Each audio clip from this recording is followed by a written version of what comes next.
Welcome to Between the Lines, a podcast hosted by former world number one Laura Massaro and performance coach Ahad Reza. We break down what's really happening in high-level squash across the technical, tactical, physical, and mental realms and help you translate it into action. You will hear match analysis, guided insights, coaching demonstrations, and conversations with some of the best minds in sport. But this isn't just about the theory. It's about growing a community of curious players and coaches dedicated to unlocking their potential together.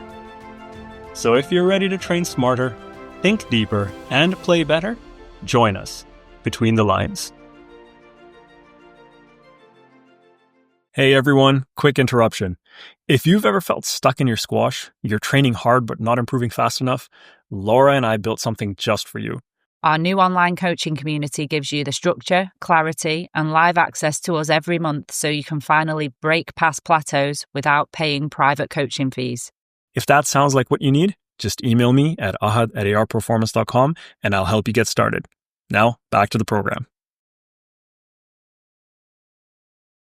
Hi guys, and welcome to today's podcast. We are super excited. We've just wrapped up a call with Raneem El Welily, the Enigma, Butterfly, a few nicknames going around. And what I really loved about the podcast today was how she spoke about things changing as she matured a little bit. Everyone knows her for a shot player and abilities to hit shots from all over the place, but she really developed kind of a mental strength and a little bit more of that focus as she got older. And she was even saying, you know, the areas that perhaps she could have improved upon, things like her tactical awareness. So it was a really interesting chat about diving into some of that information. What about you, Ahad? What did you think to the chat? Well, I mean, I love the chat overall, but the one part that really stood out to me was how she was so free-flowing when it came to her approach to squash. You know, and I found it fascinating because you get different personalities. Some people are very methodical and meticulous about how they approach things, and she was more laissez-faire and a little bit more go with the flow, still thoughtful and planning, obviously, but not to the same extent as others.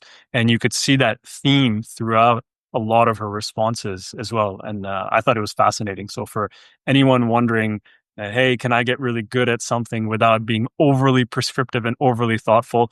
Raneem is a fantastic example of success at a very high standard. Yeah, absolutely. And I think probably a good balance with myself and her to discuss two different perspectives on playing each other, but also how to get the best out of two different types of mindset. So lock on in and hope you enjoy the next hour or so. Welcome, everyone, to another episode of Between the Lines. Today, Laura and I are joined by the infamous Raneem El Welily, former world number one, former world champion, winner of 23 PSA titles, amazing human being, humble, kind. I've had a chance to talk with her a few times, so very, very thrilled to have her on here. So, Raneem, thank you for joining us. Thank you for having me, and thank you for the nice introduction. I'm very, very happy to be with you guys today. It's our pleasure. Well, Raneem, let's get into it. How did you get into squash, and when did you realize that you wanted to play professionally? All right. I think it started when my parents were choosing a sport for my brother. And at the time, I think it was the Egyptian juniors boys team. They had just won the world teams. I just saw this written somewhere today. Maybe it was 94. It was Barada, Faizi, Mistakawi, and probably Borolosi. I'm not sure about the names, but I think this was the team at the time. And I think my parents were fascinated with the idea that an Egyptian team made it to like an international big win. And that's when they thought, all right, let's try it. And my brother went, and I used to go watch him all the time. And then just one day I went on court and I never left. I really loved it. I really loved it from day one. Okay. How old were you at the time? When I first held the racket, I was 6, but I think I used to watch when I was 5, maybe. Okay. Yeah, it's always important to say that I was doing swimming before that, and I did not enjoy it at all. Why is that? What is it about swimming that you did not like? I don't know, but maybe the fact that the coaches were yelling a lot, the fact that we were in the water, the coaches were outside. But I was the type of kid who would be, dragging things at home to not make it to practice, Yeah. having breakfast in 2 hours, not swallowing my food so that I don't get in the water, stuff like that. I was the like always the last one making it to the finish line when swimming. So I wasn't happy at all. That's funny. And how about Yeah. squash? Like, did you just play casually for fun, play some games when you were 5, 6, and or were you like, I want to be world champion at 5, 6? Oh no, no, no. Like I think it was super fun because at our club we had 12 courts, and that's a big number. Like that's not common in Egypt. Yeah. And yet there were not enough courts for everyone to play because we had a lot of members, Wow. a lot of coaches, a lot of members. So I would grab a racket and a ball and play on the wall outside, not even on a court. Wow. And then finally, my brother's coach, his name was Ahmad Abdullah. He said, "Let's put you on a court." And then on the first try, I managed to hit the ball, and he was fascinated with that. And then he was like, "Okay, you're playing squash." So that's when I played. And then fast forward a lot of years later, we went to the British Junior Open, and that was, like amazing. Having to experience traveling as a kid is very exciting. I saw snow for the first time. Everything was new to me, and I was very happy with the idea of traveling to tournaments. And then I think the moment I actually decided I want to be like a world champion was when I saw Nicol David winning the World Juniors 2001 in Penang. Laura was there for sure. She was Yeah. a top player already. There you go. I remember it well. Such good memories Yes, over at that event as well. yes. One thing that always interested me was obviously knowing how attacking you were as a player. Was that something that came quite natural from that first time of picking a racket up at age 6, even outside, or was there someone who sort of sparked that in you, a player that you saw that you were like, oh, they just looks fun to play shots that way, and how did it get into your game? I I think it was uh, when you have a group of friends and you're all playing squash at the same time and you get on the court. The not so fun part was the discipline part, where you had to be with the coach on a court and just do the drills. But then the fun part to us was when there were like 10 kids on the same court and we're doing 3 quarters, and we're just going for nicks all the time. And I think this is what started it.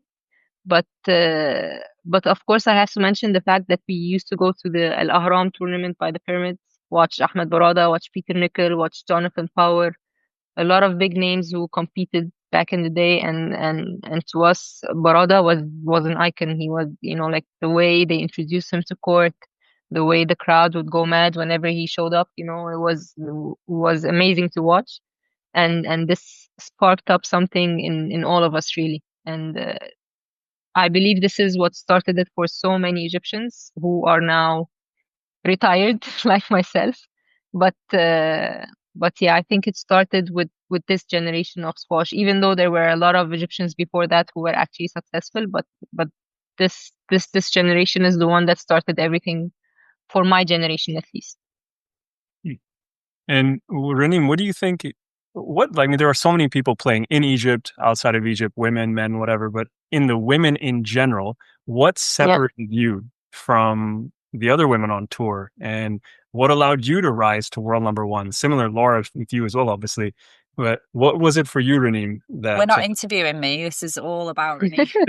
No, come on, come on. well, we're going to have to share both, and then we're going to have to get Yeah, into of some course. fun stuff from some Of of your course. matches at some point. Yeah, we have to.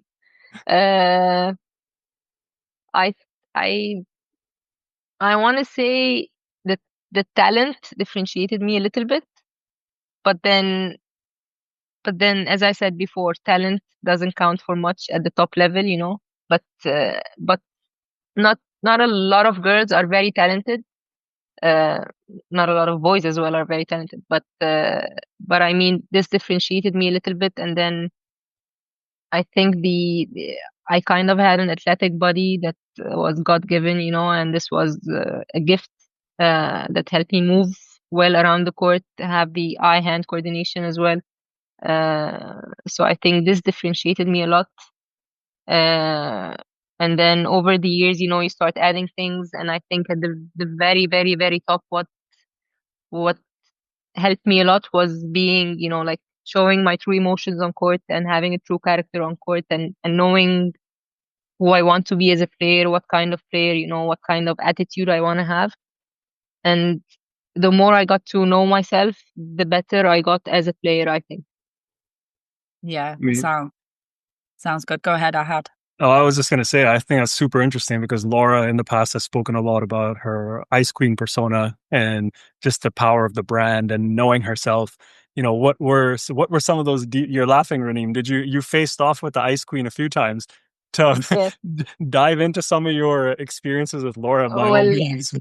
well, first of all, I got to start with the bubble that Nicole had around her.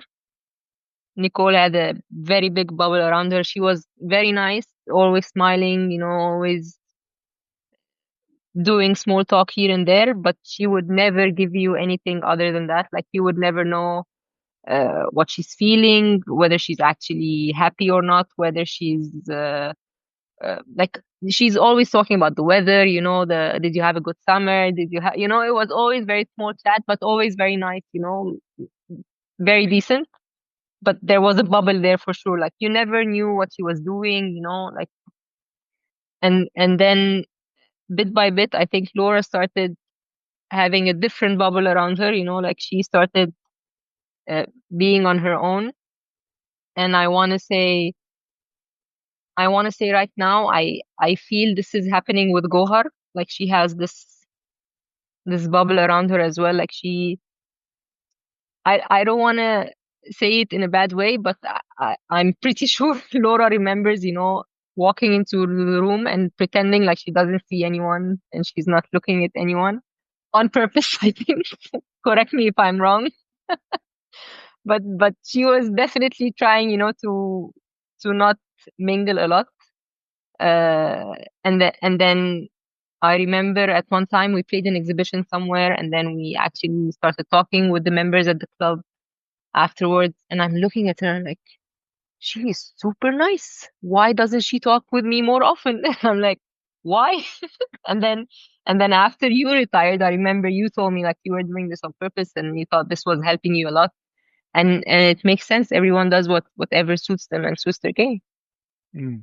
And I mean, Laura, do you want to jump in? I want to know about You're some like of Laura. Raneem's details, but Laura, you jump in. You're like Please Laura. do, Do you please want do. an opportunity to respond, or? No, I think it's probably correct. I mean, I guess it's a different perspective when it's yourself. I 100% agree that Nicole had her team around her. Like, I was a bit more like it was a team. Like, the bubble is a really cool kind of word as well. But that team where I sort of looked at it, where it was like she didn't need the other players because she had the people around her who she needed. So everything that she needed to say to anybody else, she could say to her team. I mean, Nicole's not here, so we can't have the conversation with her, but I think that was what I tried to get to. It was like, I don't want to have to talk to the other girls about how I'm feeling, what I'm eating, whether I've had a good training block, all these little tiny details that slip out without you realizing, that give away a little bit of weakness, in my opinion. Some people may say it was a strength, I guess. And, I've seen, it's been clear that with Raneem, and probably a little bit with Shabini in her own way, especially as she's got a bit older, how she started helping the younger generation a little bit. That certainly, I would say, added to her. Certainly not made her weaker in any way. I think that's where it comes back to your personality. But for me, I think it was more my personality to be that little bit more kind of aloof, let's say. And I don't know if I was necessarily walking into a room. I'm trying to think back, like trying to not No. look at people. I was almost yeah, just didn't really want to get into any conversations. And so Yeah. and then a little bit shy as well at times, although I probably would have never admitted that in my own way. And I found, because of the situation in a way that I'd set up with at functions, particularly, I found them extremely difficult because I'd set myself up in a situation where I had my team around me when they weren't there. I didn't have anyone really to talk to. And then I became very uncomfortable in those situations and just went to people who maybe I thought that I was comfortable with. But yeah, it was always fascinating to me actually how the Egyptians, and still do, like, can be so close, and you can say, like a sister to me. And it really baffled my mind about how you could then go on and not, play so well against each other. And I think that that's where it seems like a huge positive actually for you and Noor, for example, to be able to play a world championship final and play that hard against each other and then hug each other at the end was just like mind-blowing to me. And so, Raneem, like, what was your mentality in those moments where you're close and you're like sisters off court, but then when you're on court, how do you separate that boundary? Because I remember, obviously never playing at your standards, either of yours, but whenever I would play a friend in a competitive situation, I found it extremely difficult to play them because I just couldn't bring that same fire out, and I was, thinking about them more than I was thinking about myself and stuff like that. How did you bring that fire out in those situations?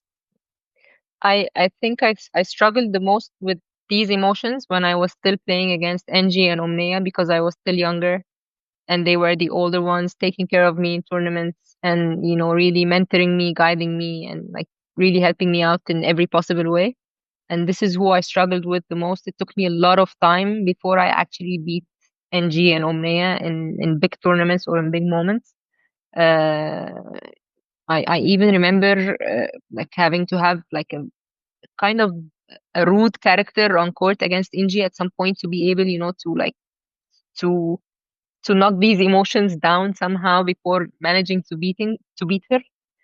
And I struggled a lot with that. And by the time Shirbini joined, I think NG was already gone or like half gone. Uh, and so Shirbini, when she joined, she wasn't really a friend. She was more, like she was just another squash player who I actually played with before having to become friends, like it was the other way around with Sherbini somehow. And and and I keep saying it again and again. She's very nice off court, but then again, most of the players are very nice. But the thing with Sherbini, she has, like she knows the boundaries. Like she knows what to talk about, what not to talk about. Like we're very good friends off court, but we never really like Sherbini as well. You never know what she's doing in training, whether she had a good summer block, whether she was in she's usually almost injured always. But I mean, like you would never know how much work she put in. Like it's almost as if she doesn't put in any work at all, and this was mind blowing. I think. Yeah. Yeah, but she knew her boundaries and she made it very easy to be around her all the time. Yeah. Not talking about squash, like we managed to travel together to have fun together away from squash. Yeah. uh, some players are still very nice, but then like they would drop this sentence here, this sentence there, and you're like, why are you trying to mess with my head? Just stick to to the boundaries, like. So Yeah. Shirbini helped a lot with that. Like she was easy to be around and to talk with about everything in life other than squash. Uh, so it wasn't this difficult with Shirbini. And again, by the time Shirbini and I made it, to the very top where we were playing, with Laura and Nicole in finals and semis and many other players as well, uh, we kind of already had our teams as well with us in most of the big tournaments. So it was kind of a bubble when it came to squash. And then like I wouldn't have my coach traveling all the way across the globe with me for me to end up playing a match and have like friendship emotions block my performance when my coach is out there. He's put his heart and soul in. Like having a coach there, it's not a responsibility, but he he kind of enforces this discipline on you that you have to at least like do your best, come up forward having done your best to give him the credit that he deserves after all the effort is put in. Yeah. This helps as well. And I'm sure what Laura was talking about before, having a team around her, it was very interesting hearing it from her side, obviously, but having a team around you kind of, it sets you straight for sure. Yeah. I think you're absolutely right with the coach as well. I always felt that with Danny or DP, really. It's sort of like we're not here to waste our time. We're here to try and Yeah. do a job, and there's a responsibility there. And not that you were any less focused or determined when you didn't have a coach, but there was certainly an extra element of discipline to the practice and the bedtimes and the wake ups and the chats around preparation for matches. But what you said at the very start of that whole conversation was how maybe you'd noticed that with Nicol first and maybe myself a little bit. So would you say, I certainly noticed a shift, because you are younger than me, aren't you? How old are you? I'm 36 now, Oh yeah. and I think you're 7 years older than I am. Yeah. Or 7, yeah. Yeah, No? I'm 42, coming up to 42. So Yeah. it's fair to say you were this annoying, talented young Egyptian that came through when I was beat me a few times. Remember a couple of those matches at Cleveland and Greenwich? We played back-to-back events, didn't we? Remember those two? Yeah. You probably remember those better than I do. You did. I remember remember the ones in Brooklyn for some reason more than Greenwich and Cleveland. Yeah, but we had a lot of matches as well. Like we I think there was a year where we played like 8 times or something. There was a lot, and it was very early on in your career as well. And I really struggled with you my whole career, but certainly in the early days when it was supposedly like, I was the seed and I was supposed to win this, the shots and I don't think we'd really come across it before. Omnea obviously was very, flamboyant with the way she played the game, but you brought that alongside with the physicality as well, which was something new to kind of get your head around from the players that were playing.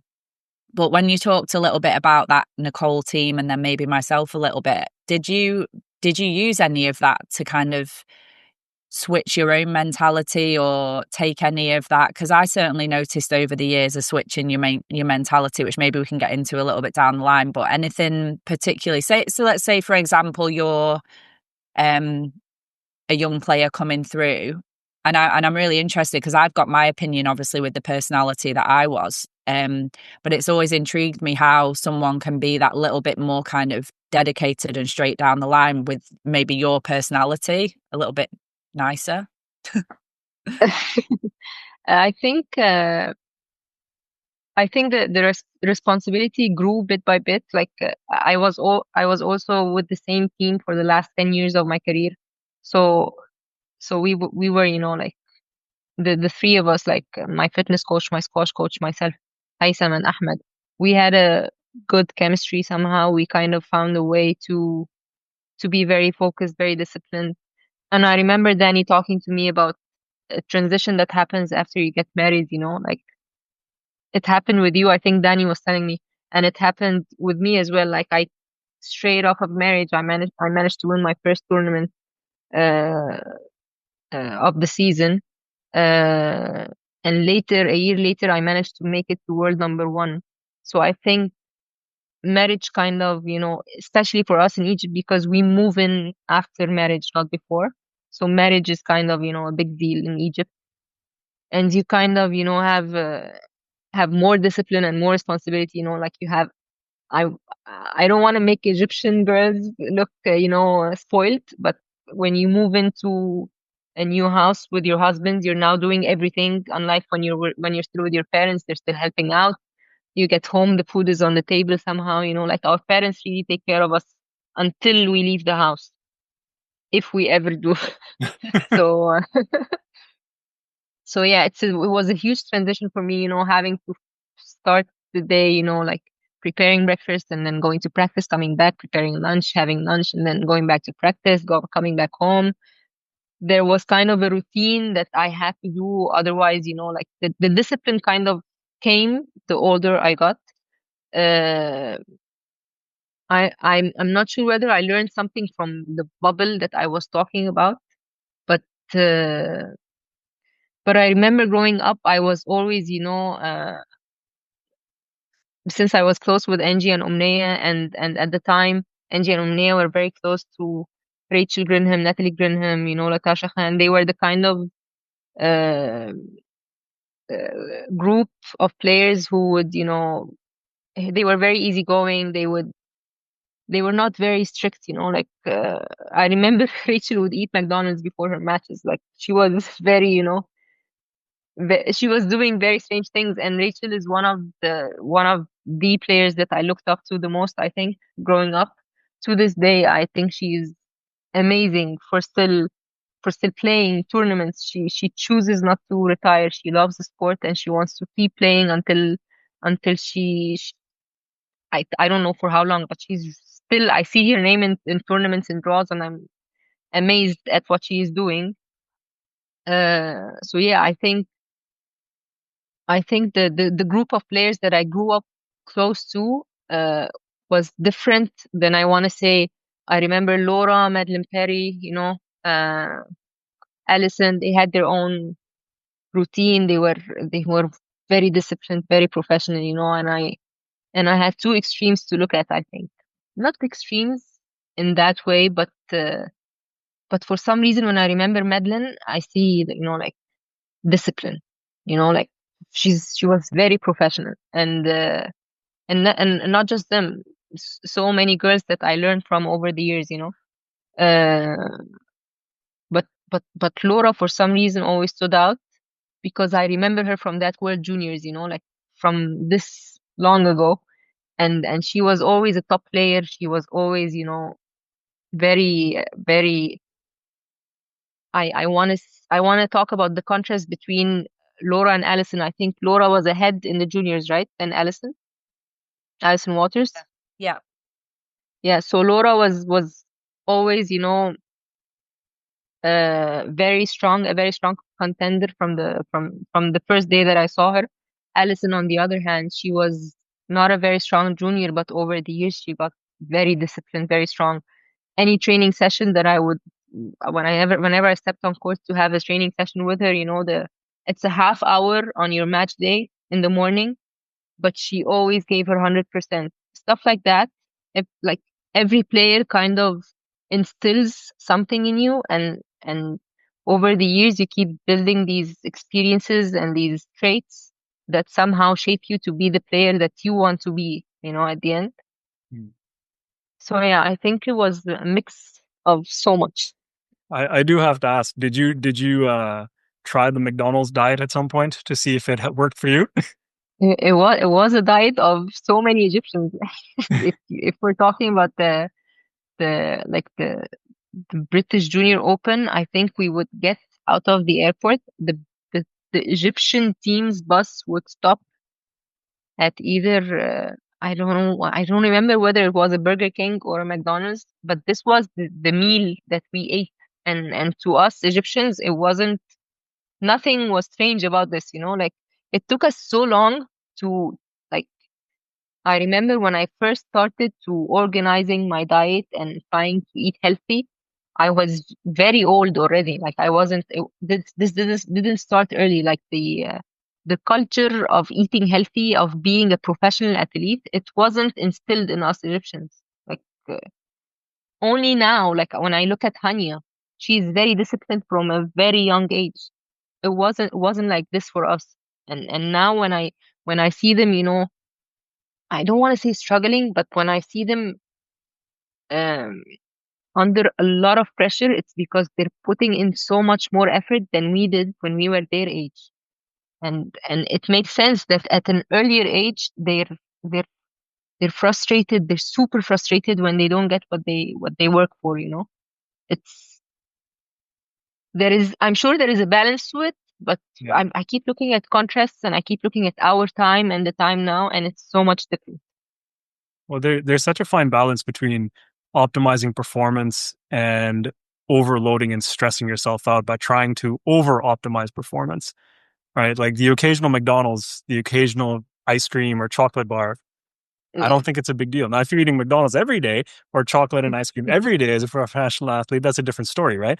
But Yeah. I think, we always talk about what's within our control, and there are certain factors that are within our control, and nutrition is arguably one of those factors that's most of the time in our control. If you're traveling, maybe not always exactly the case, but if you become over analytical about it, it becomes a source of stress rather than something that lifts you up. And I've been in that trap myself for many years. I would be over particular about no. I never counted calories to that extent, but I would always say, I have to make sure everything is cooked this way and not deep fried, for example, or I need to be taking these supplements and these vitamins. And I found as I got older and I became a little bit more relaxed with it, actually probably felt happier and the performance didn't change very much. Again, obviously I've never played at that super high level, but performance didn't change much relative to my own kind of performance standards. And I wonder, to your point, Raneem, if there's a balance with that. And I know at some point we'll have to talk to Tariq about this, because you had mentioned that Tariq advises a lot of the people because he's very knowledgeable about supplements Yeah. and all these other things. He is. He is. He is. So we'll have to get him on at some point as well. But I do have one question. Earlier on, you were speaking about your understanding your values and understanding who you are as a human being. Through your discovery process, what did you discover about yourself, and how did that shape the sort of player and person you became? I discovered that I'm, like I said, unfortunately nice. And if I'm not nice, I cannot tolerate myself for some reason. So it took me, like I said, it took me a lot of time to actually find the fine line between being nice and actually being, very aggressive on court, and having a strong character on court, and being confident in myself, and in the way I play. Uh, I think it came as I matured, and as I gained more and more experiences over the years. I said this before. Over the years, so many people I told me, you're too nice, you're never gonna make it to the top. Uh, and this was a struggle because they kept telling me, you shouldn't do this, you shouldn't do that. Even my coaches, like the very close people to me, they didn't tell me to be not nice, but they would tell me, this is too nice, like come on, so you gotta draw a line somewhere. uh Well, and what and what were, out of also, curiosity, what were some of the specifics? Like, what were some things that you did where your coaches were like, Reem, come on, man. Like, that's too much. yeah, like I think there was one time when I'd beaten Sherbini in the final, and then like half an hour later, you're sitting in this lounge where you're both in the same area. She's sad. I'm obviously happy I won. She's sad she lost. And I went over there trying to, console her, but Right. my coach was like, let her be, like, like, you don't have to be this nice now. Like, this is not the time. Right. Stuff, very, very small stuff like that, uh, I also, over the years, I became, because of the discipline that I tried to, I was a little bit unorganized, and I didn't have a system. But over the years, I became too systematic and too organized, and it was suffocating the girls who would share rooms around me at some point. But yeah, over the years, the system and this organizing kind of helped me be have rules and have values that I want to, like, have a frame, like having a frame, which is something I don't like, because with time you need to be able to adapt and to change and to be flexible, but having rules kind of puts you in a frame, like I'm saying.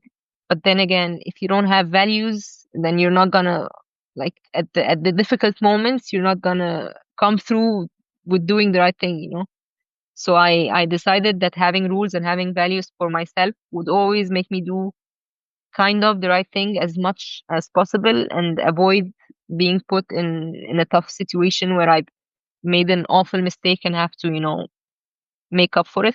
I'm not sure if I'm talking about anything interesting right now or if I've gone off topic completely, but I but think this is what's who I became. I think what's really interesting, I mean, I was listening to a podcast today with Dr. Steve Peters. I don't know if either of you have heard of him. He's worked, is a psychiatrist by trade, but has done so much work with so many British athletes at Olympic level. He's kind of really well renowned over here for kind of making big changes to some really high profile athletes. And he said in the podcast today that I was listening to that when he talks to people about values, it's really interesting how people will give you a value, but the behavior around their value won't always match the value that they're saying. So, for example, most people he used as an example will say that they want to respect others, but the behavior doesn't actually match that value quite a lot of the time. So either their value is wrong or they haven't got the behavior right to match the value. And it sounds a little bit like exactly what you were saying there. You figured out your values and then figured out, probably without a psychologist or someone as like him, for example, telling you that then that the behavior around the value needed to kind of change. And I think that's what I was really interested to ask you, because I certainly noticed over that sort of mid to late part of your career, there was a change in mentality on court that as an opponent you felt when you stepped on the court. You were always tough and you always played the game a certain way, but there was almost this it was like a switch flicked one season where there was this determination came in. And I was just wondering if you were even aware of that or knew that, or whether it was linked to that a little bit, about the value had been like, I'm going to play fair, but I'm going to always also play hard, for example. And for me as an opponent, there was a season where it just flicked, where you just got tougher. If that doesn't, I don't mean that. Do you remember which season there was? No. Just our matches got a lot tougher. And whereas I kind of had this mentality of Raneem, I can be tough and I can push and maybe Raneem will fade away. There was started to be times where you would just push me back, and it shocked me a little bit. You probably never really knew it, or maybe you did feel it a little bit, but as an opponent, these are things that you won't see on the court. It was only me now saying to you that you feel it as an opponent, where you're like, hold on a second, that didn't used to happen. That's not what used to happen. I can name you one specific match, which was the match that you went to world number 1. I think it was at the library in Alexandria. We played, I think it was in the semi-final, and we were about 2-all and 6-all in the 5th. And I had one thought at about 6-all in the 5th. I remember it so clearly, where I was like, Raneem is normally done by now, and I don't understand why she's not done. And I lost the game 11-7, bang, like that. And it was, and I use that example all the time to people about how you have one negative thought at the wrong moment, and you're both pushing like foot to the metal, and you just went bang, like, and you could have pushed at the time when I doubted. And I came off court, and I remember them interviewing you after the match, and I didn't know it was the match to go to world number 1. I didn't know either. Did you not? Did you not know that? No.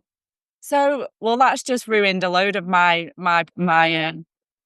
self-talk for the last 10 years, because I was like, that's why she pushed, because she knew she was going to go to world number 1. And no. I was the exact opposite of that. If I felt any kind of pressure, like if I knew this match was going to take me to world number 1, I would have probably lost that match. Yeah. So my team knew that, but they didn't tell me until I actually stepped off court.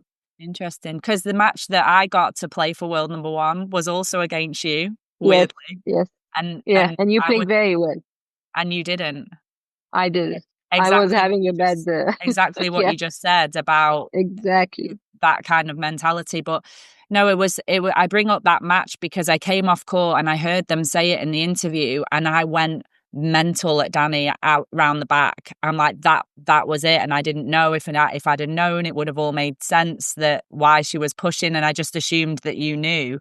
But it was a match, like, maybe that was a great example for you to think back to, like, why were you able to be so tough, 2-all, 6-all, and kind of finish that match so well? There's nothing in your mind that sort of sticks out around that time where you got tougher?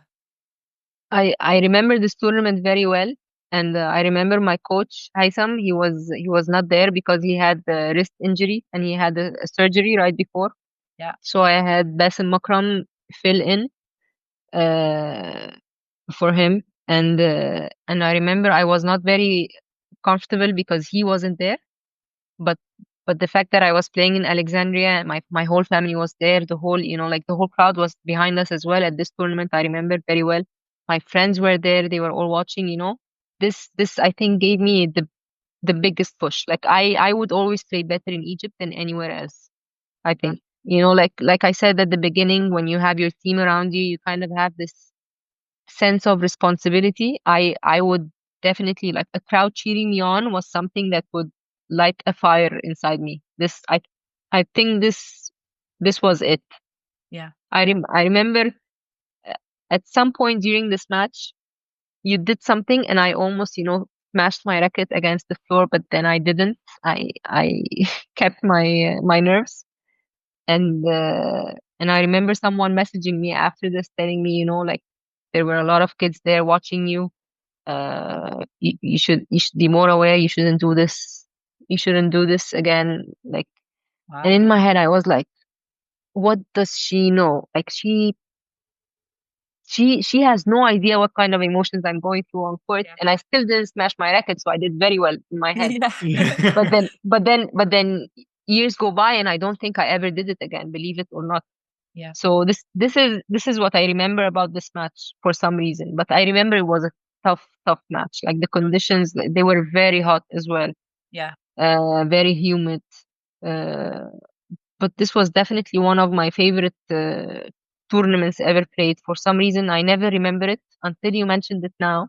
But it was a great tournament for me at least. I mean, I love that. I love that. I am curious if you were, we're talking about you, both of you, in fact, playing at your best at different phases.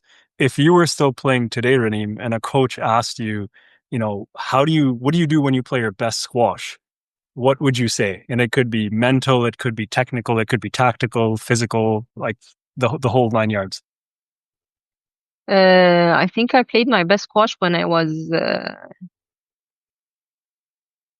it's tough to answer, because you never play your best squash at tournaments for some reason. You usually have something missing, but then very few rare moments where everything falls in the right place, and you're playing very well, and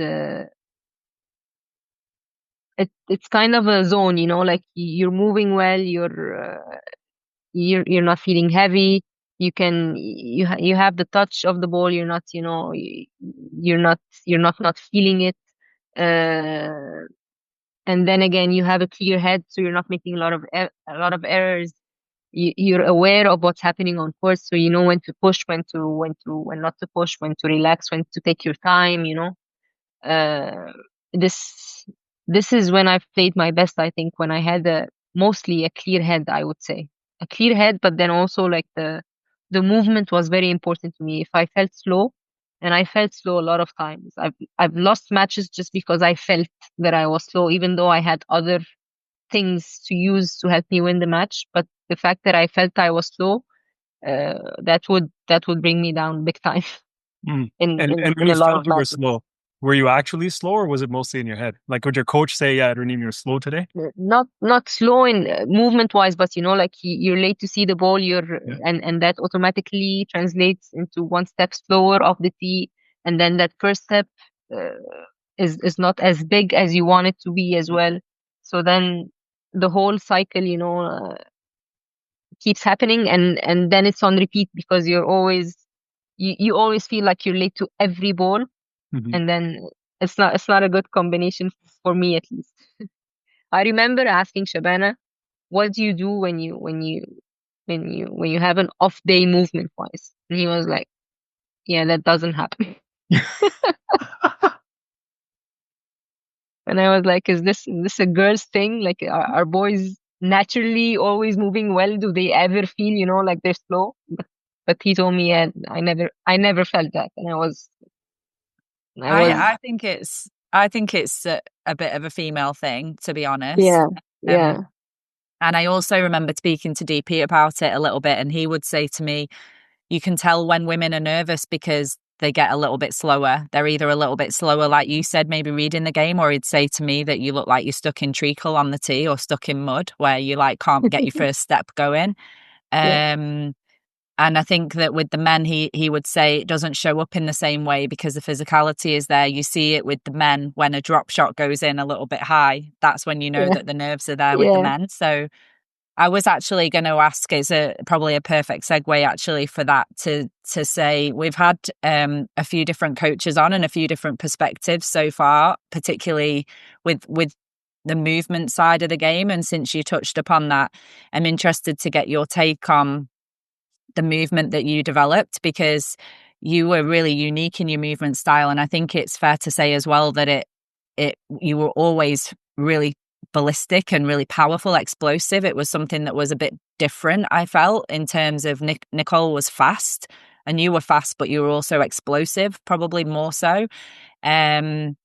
Was it something that you worked on? And then I think again towards the end of your career, that smoothness of movement came in even more, and you were up on your toes more than any player, perhaps even to this day. Really, it was a unique movement. How did that come about? At the end of my career, I think it was all Haitham, and then he gave the knowledge to Ahmed Faragallah, the fitness coach, who then managed to do the routines for me that would help me be more on my toes on the tee. Yeah. So they worked together, but it was all Haytham's vision, like how I would move on court. It was his vision. Yeah. But I think it was again a God gift that I had the body, and the like the explosiveness that you talk about is I think a talent. I'm not sure how hard I worked on it. I definitely worked hard. There is no doubt about it. But whether it started because I did something specific or not. The other day I was watching as well a video, and a tennis coach was talking about how tennis players are no longer fit these days, the young ones, because when you start playing several sports, like I said, swimming, I used to run a lot when I was a kid. Our fitness coach, the fitness school that I was in was the one where you would run for miles and kilometers. I would wake up before school and run on the street just like Rocky, like you were, you would feel like you were Rocky in Philadelphia, but I was in Alexandria, so it was a different vibe. But the tennis coach, he was talking about how when we our generation was young, we would do several sports that would actually give us a good body that would eventually help you uh, specialize in a certain sport and then start doing the things for that sport. Whereas in now, a lot of the kids from a very young age, they decide they want to be tennis players. And from there, they start doing only fitness that is going to make them the best tennis player. And that makes them weaker somehow and makes them more prone to injuries and makes them do, the drills that look nice, but they're not very uh, important, if I may say. And I found that very interesting what he said. Yeah. It actually makes a lot of sense because the way I used to train when I was young is so much different than what the kids these days do. And I remember the long distance running when I was young. I kept saying, why are we doing this? Why are we doing this? And then at some point, the perspective for me, at least in squash, someone said that in squash we no longer need the long distance running anymore. All we need is the short sprints and explosiveness, and that made more sense to me. But then when I look back, I think the long distance running is what made me the player that I was at the end of my career.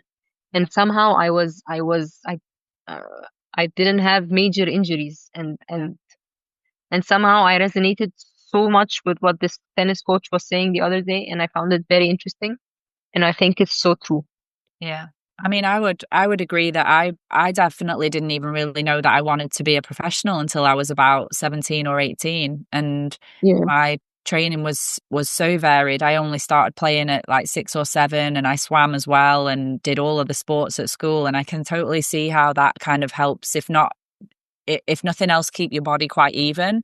I think that yeah, that is a big thing that you see with that true. early specialization. But when you think about your movement, um, how was the style of movement that you were working on? Obviously, how did you go about getting that nice, light, powerful movement on court? Was it a lot of ghosting? Was it a lot of patterned movement? Did you think about trying to, like the two schools of movement that perhaps we've had on that have been we've had people that have kind of sit in the middle and go, I want to do both, but we've had that kind of extreme trying to play, stay close to the tee and try and play out and take your space and stay away from the walls and the corners as much as you can. And then we've got the other school that's maybe like get up to the ball, get 2 feet behind on top of the ball if you can, and almost cover the ball with your body. Was there do you sit in either of those or a bit of both? A bit of both, I would say. The thing is, on a squash court, you're not always in an attacking position. You know, you're sometimes in this position, you're sometimes in the defensive position. So you have to have everything. You're not gonna always be in the position that helps you move the right way. You kind of have to be able to move in all in all types of movement, if that makes sense. When you have the time, of course, you can take your distance and, like, have some distance with the ball and hide it and cover it so that your opponent doesn't see it. But then if you're under attack, there is no way you would have the time to cover it at all. So I think you kind of have to have both. Uh, but I know for a fact that Haytham,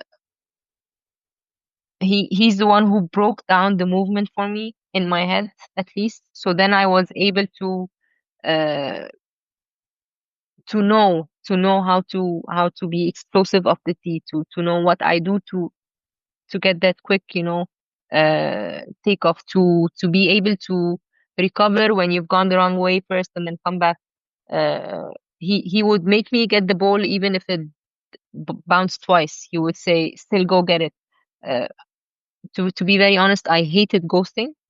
uh, I would rather do a tough session with the ball that would last 2 hours than do a half hour of ghosting. So to me, what helped me more was the tough squash sessions where I was moving, all around the court and getting directions as I'm hitting the ball. To me, ghosting was never, like, it was never coordinated.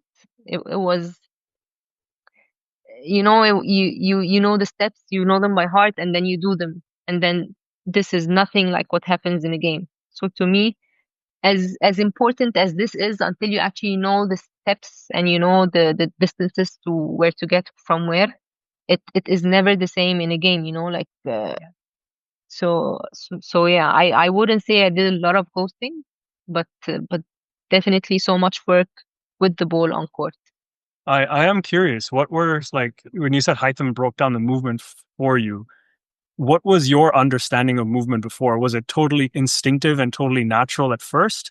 And what was sort of that breakdown? I'm curious. So totally instinctive, totally natural at first, but then Haitham was the one who, like, told me, never hit the ball at the front and then turn and run facing the back hole, like, you always have to come back running with your back to the back hole, and then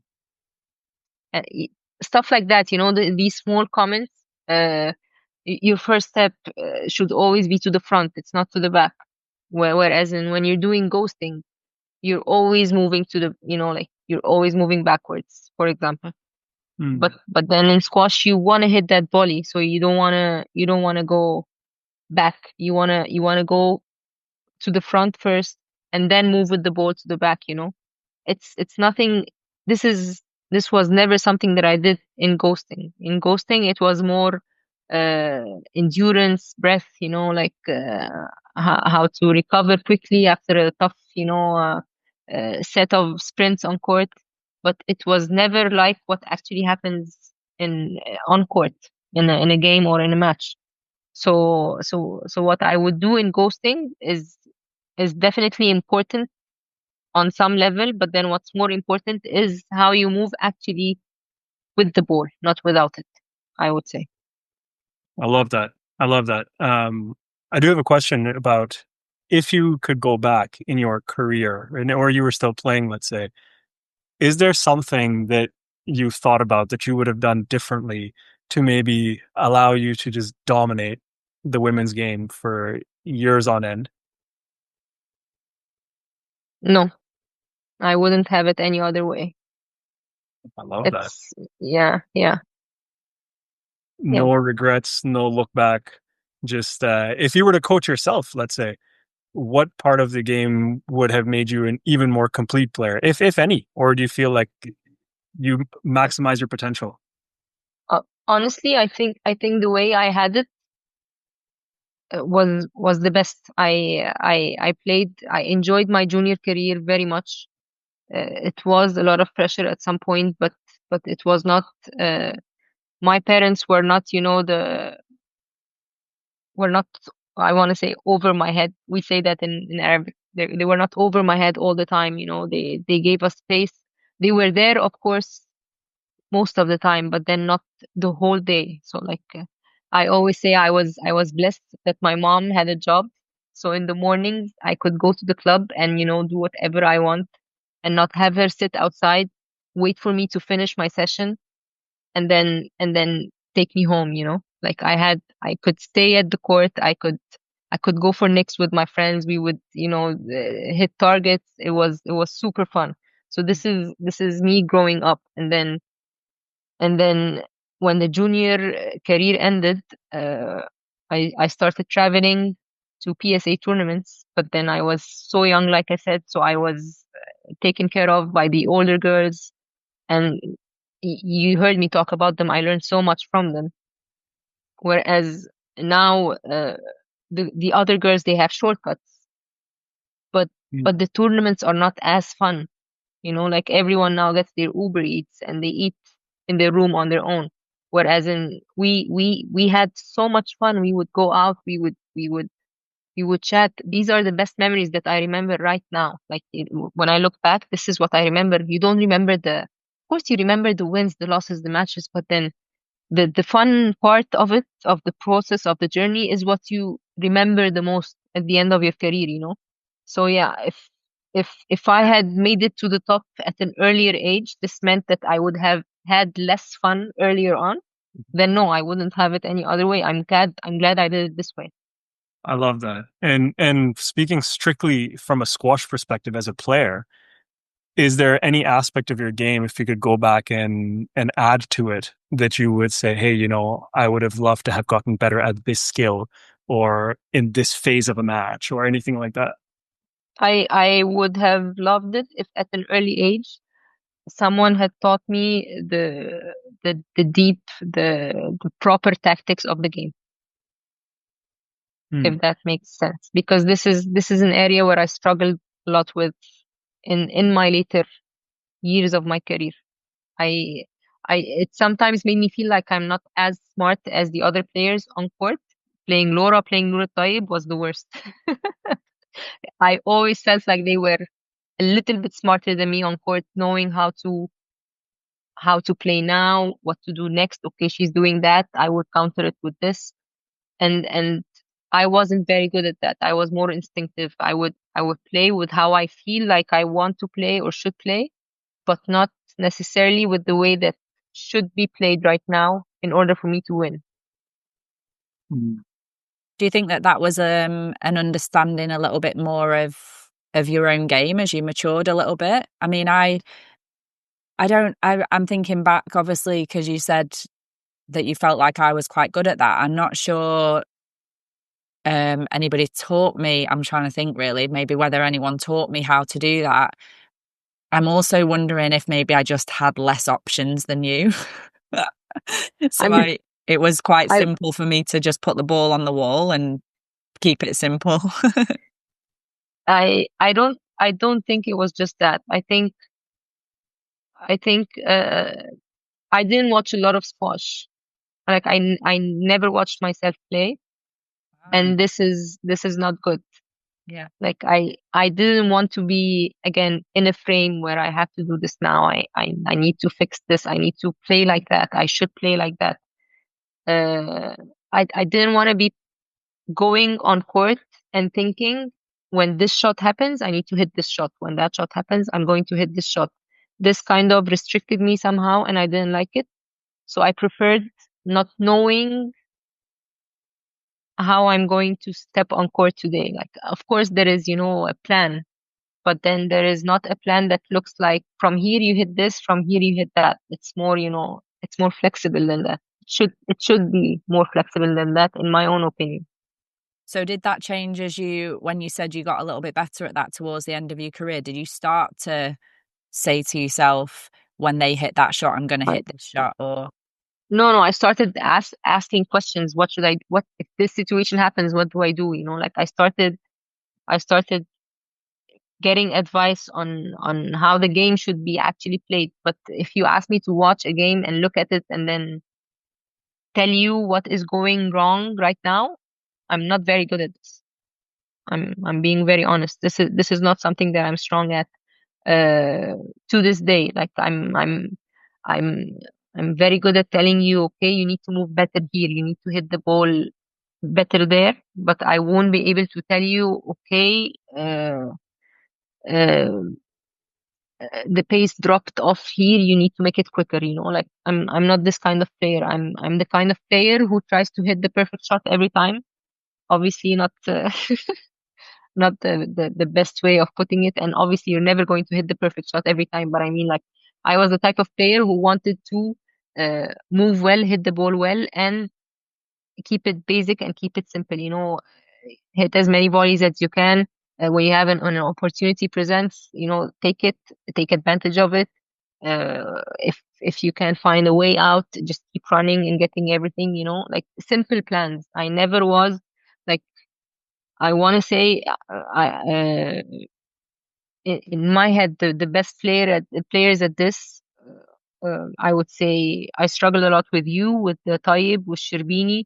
On the men's side, uh, Ali Farag, Mo Shurbagi is a beast in this area. Uh, so yeah, at the later stages of my career, I decided that I have to ask questions and get advice. In that department specifically. Very interesting. And without any obligation to mention Laura in this, who was the player that made you feel the most weary on court? You mentioned Noor El Tayeb. Maybe it was her, maybe it was someone else. Who would it be? Noor and Laura for sure, and Sherbini was hard to crack, but I think these are the three players that I struggled with the most. I'm trying to remember. In Nicole was something else. She was something else. It was different with her on court. yeah, I was But just going to say that I feel like I'd be interested to get your take on playing Nicole. But my take playing Nicole, probably more than anybody else, it was a bit more like you had to have a little bit of a word with yourself before you were going to go on court with just about how much pain you were willing to take physically. I yeah, don't know absolutely. if it was similar for you, like, whereas with maybe if you talk about me or with Tayyab, it was more of like a mental fatigue of just trying to constantly figure it out and feel like where you were. But with Nicole, it was something different. And it's funny when you speak to some players, and sometimes particularly on the male side, they're like, Nicole's not doing a lot. And you're like, I can't explain why Yeah, she looks like yeah, she's not doing a lot, but it's really, really, really hard. I mean, one match it with is. you and Nicole at the Windy City Open, I just didn't even know how you were doing it. It was like you were matching her for her own speed, and then you had all these shots coming out as well. I forget what year it was. Maybe I kind of want to say around 2016 or so. I think 2015. It was after the loss at the Worlds. So that was 2014, and then I think you're talking Chicago 2015. I think. Yeah. Okay, so you had a little bit of fire in your belly then for Yes, that match. yes, absolutely. So was it literally that a little bit of I'm prepared to kind of run through a brick wall here to kind of, not that you would maybe say revenge is the wrong word, but to sort of almost prove to yourself that you could do it after that match in Cairo? I think I lost her in Cleveland again after that match in Cairo, but then Chicago was, like the time where I sat with myself and I said, this is it. Okay, I lost words, but I never want to lose to Nicole again. Not that this happened. Obviously, I lost right afterwards, but like you kind of, you grind your teeth and you're like, okay, I'm putting everything I have in. Of Yeah. Can I ask you, if you don't mind, or if course. you can even remember it, after losing that match with Nicole, because I remember Danny and I having a chat about just how as a coach particularly, you sort of help a player overcome a match like that. And I wondered what happened in your team at that time for you to have, for anyone who's listening who doesn't know the final of the World Championships, and you had match balls and Yeah, lost it. yeah, Obviously, to then go on from that point and, like you said, win that Windy City and then win a World Championships and get to world number one, and everything you achieved after was arguably more impressive because of that loss. Because I don't know how the team around you kind of get you back from that, and how you get yourself back from that. Let's be honest, it's you, really. uh, I I I think this was one of my strengths. Like I managed to bounce back from the bad losses pretty well. Like they would, motivate me more than anything Yeah, throughout my career. Whenever I had a bad loss, I would come back with a big win, somehow.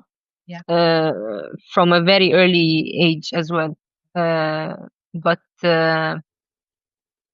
I That's remember that Tariq wasn't there for some reason. Because the tournament was not supposed to happen in Cairo. Remember, it was supposed to be in Malaysia, I think, and then it got cancelled.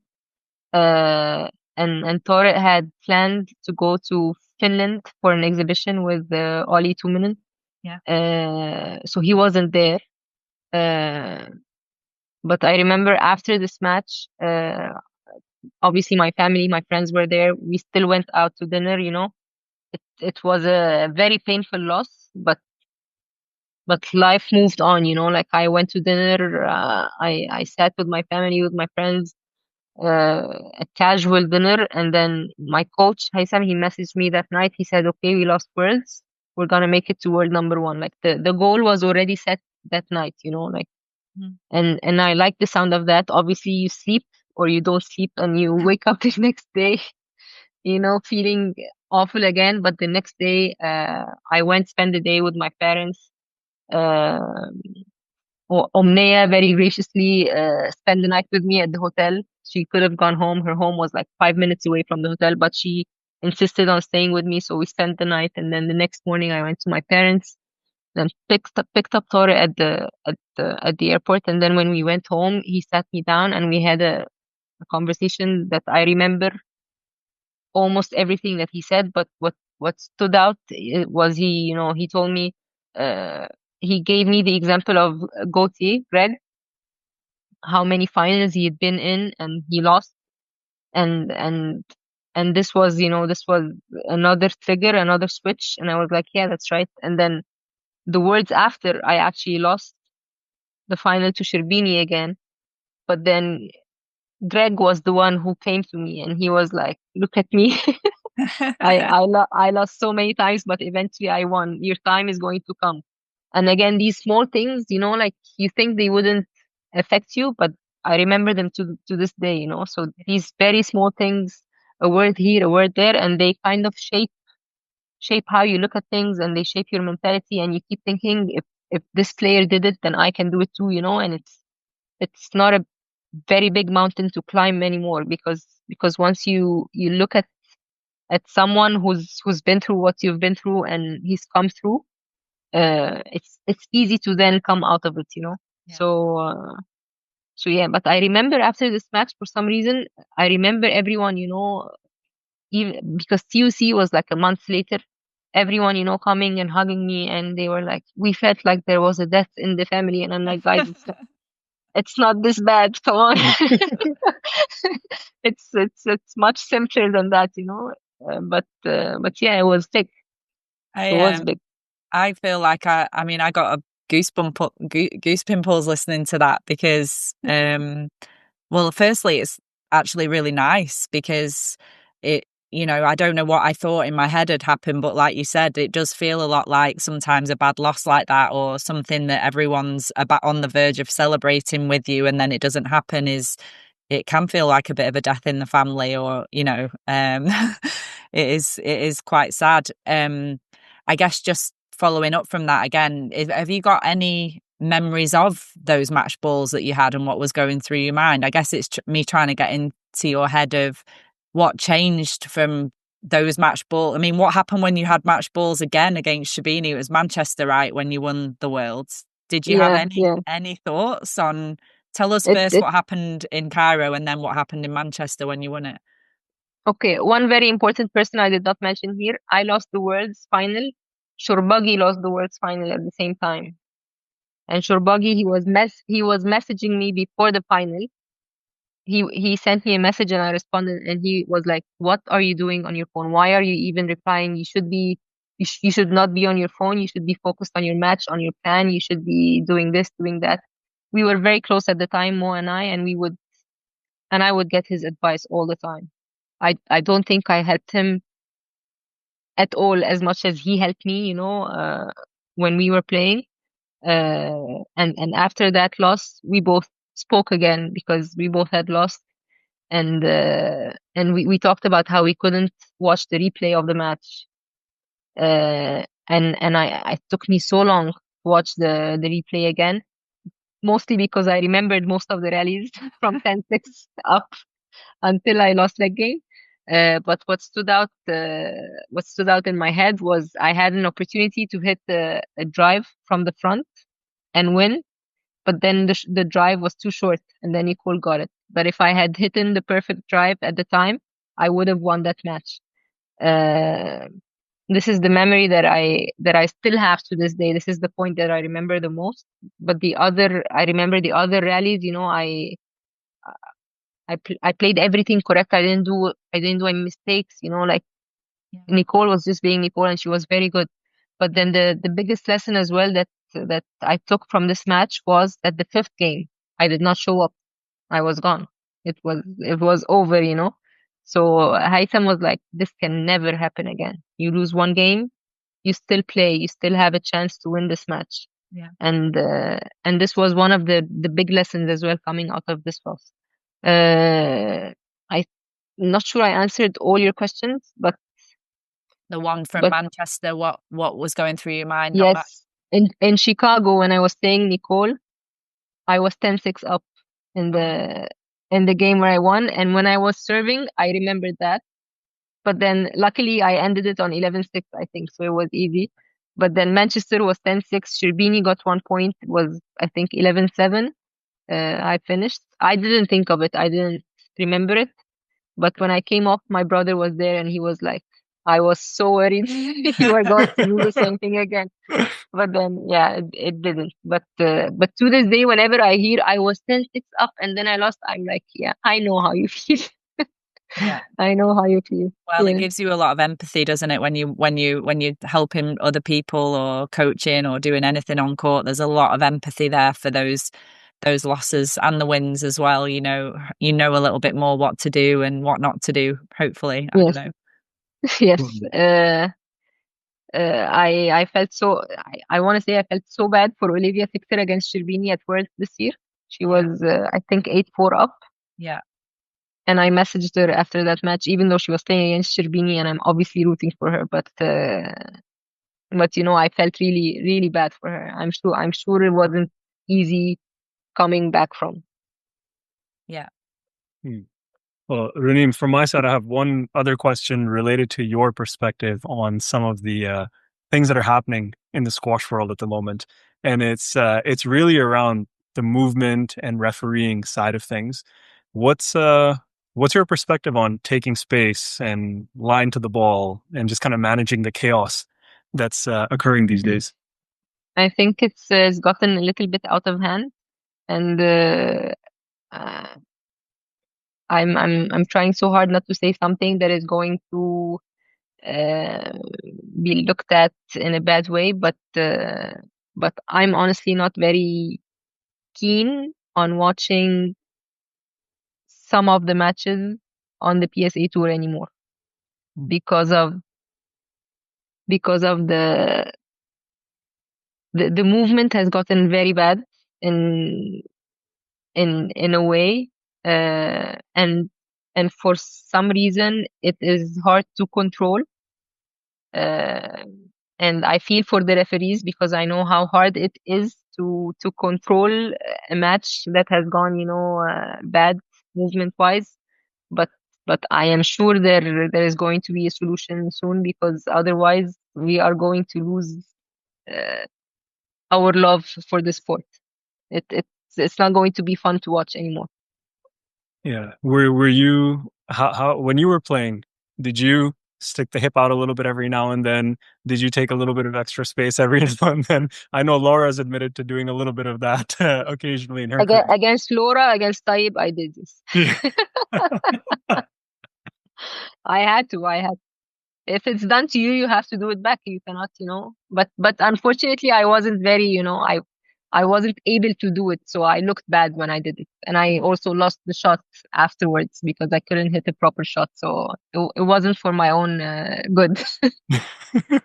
I found for myself that was always the case. Anytime I tried to do something different with my body, I just end up hitting a terrible shot. So I didn't Yeah. practice that enough. Laura, how did you get good at it? Well, believe it or not, I quite often wasn't trying to do it. I think that's probably the key. Like I said, when I've watched some matches back, I'm like, oh yeah, I did get a little bit in the way there, or my hip was, you can feel it when the player is hitting your hip. But I think the key is kind of not deliberate. I don't think I ever stepped on court and deliberately said I'm gonna get in the way at all. And obviously I was a player. I think I moved in a certain way that it was not, I was never taught to kind of block or get in the way. But I think it comes back, I think I've said this on previous podcasts, it comes back to the values that you're taught when you're very young.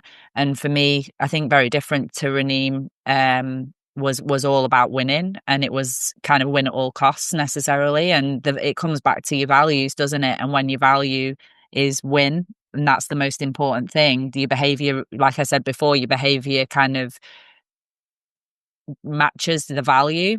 I think I also had a value of playing hard but fair. And I think I said this before on the podcast too, I don't think I ever really got warned for my movement particularly. I definitely didn't get any conduct warnings or conduct points. So even when the reviews came in, I think I was probably close to the line. Maybe a couple of times I overstepped at really pressurized situations. But even in my own mind now, it's kind of gone to the point where we're really overstepping the line at certain times. And you can see that with the way that the referees are having to handle situations by conduct points, conduct strokes, etc. So yeah, I think it's maybe I don't know if I'm right or wrong, but it perhaps seemed a little bit worse because there wasn't a lot of it going on at the time. There was a few little bits, but now there's a lot more with a lot more players, so it's a bit different now, isn't it? Nothing that happened in our era is going to be compared to what is happening today. Like when I say Laura and Taib, I did this with them because they annoyed me a little bit with some of the space that they took on court. If you look back now, you would laugh. There was nothing there. But what we see today is actually it's dangerous. Like it's actually dangerous. So it's not okay anymore. Yeah. What's the vibe, out of curiosity, in Egypt right now? Are coaches teaching juniors and top level players to move and take a lot of space? It's not just Egypt, it's all over the world, but I'm curious kind of. Unfortunately, I wouldn't know. I'm a little bit far from the squash community these days. Yeah. But yeah, I'm sure it is now. I want to say because it's not just one player anymore. A lot of players you can see have tried to add something here or there because they've seen other players get away with things, and they somehow think if they don't match what is being done, they're not going to be able to win anymore.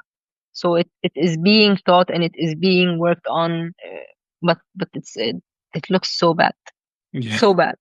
So, and what do you think is the solution? Do the referees just need to? The referees need to kill it from the first one ever. Like conduct match from the from the first block. It's something definitely needs to be done. I don't know what it is. Yeah, I don't know what it is. Like you want the sport to look good. You want the like if you say conduct match, of course, from the first thing, it's not okay. But if you give like a warning from the very first one, the problem is nowadays as well, you don't see it as easy as what is actually being happening. Like on court, when you when we've now seen the slow motion videos that have come out, and you've actually seen how bad it is, you start wondering how is this still happening. But I'm very hopeful that the new season will come bearing new rules and fresh perspectives, and the referees will be more aware this year. I love Sounds it. good. I probably just got one last question, just nosy, really. Are we now? Now the babies are now no longer babies. Are you going to get your coaching hat on, or does time not allow for that? I mean, I was talking to Melissa at Optasia while she was there, and she's like, Yeah. I am begging Raneem every day. I'm like, you have to get on court with me. You have to coach me. And I'm like, I want to see it. Are you doing anything? Will you be doing anything? I'm still not sure. If I'll tell you one thing though. If I decide to do something, it's going to start with Melissa, because she's been asking me. I want to say literally every day, but I'd be exaggerating a little bit. Uh, but whenever we talk, she's like, "Will you coach me? Will you coach me? Please coach me. Please coach. Please coach me." And I'm like, Mel, I don't have the time. So as of like right now, the kids are a little bit bigger, but I still don't have the time. Maybe when the little one, when Murad goes to the nursery, I'll have a few hours in the morning, and then I might be able to do something. But my issue is I want to be very dedicated. If I do something, I want to give it my 100%. And if I know I can do that, I don't want to do it halfway. Yeah. So I'm waiting for the right chance to do it if I decide to do it. Yeah. But now is not the right time still. I love it. Well, Raneem, thank you so much for all of your time and all of your insights. And the one thing I always love is that you're very honest and open. And I also love the fact that for some things, you just kind of go with the flow. So, it's really interesting to see the different personalities, because I think Laura, you're far more planned, and Raneem, you planned a lot as well, but there are so many components where you're like, hey, I'm just going to feel this part out, and I'm not going to be so rigid with my structure. And I think it's just really, really cool for people. That's why I love these conversations, because people can see that there are many different paths towards excellence in whatever field you choose. So again, thank you for coming on, Raneem. Thank you for having me. And I have to admit, this felt very strange doing this with Laura here, asking me questions as if she was not, world number one and top player. But yeah, I'm sure the time will come when I'll maybe the tables will turn and I'll be able to ask her all the questions, or maybe you already did, and I'll go back and watch it. Well, we'll have to get you on as a special co-host, Raneem, and you and I can co-host and interview Laura. How does that sound? Sounds perfect. Sounds perfect. Amazing. Thanks again. Thank you guys for having me. Have you ever felt stuck in your squash? Are you training hard, but you're not sure if you're working on the right things to actually get better under pressure? That's exactly why I created a new online coaching community.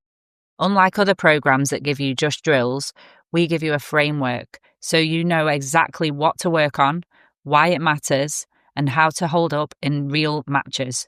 Whether it's finally breaking through a plateau, structuring your solo practice, or joining us live each month for group coaching, This community is designed to take the guesswork out of improvement. If this resonates with you, please send me an email at ahad@arperformance.com. I will personally help you see if it's the right fit. Thanks for listening to Between the Lines, where world-class insight fuels the squash journey that never ends. If today's episode helped you grow, please share it with someone in your squash circle and join our community online. Until next time, keep learning, keep growing, and stay in the rally.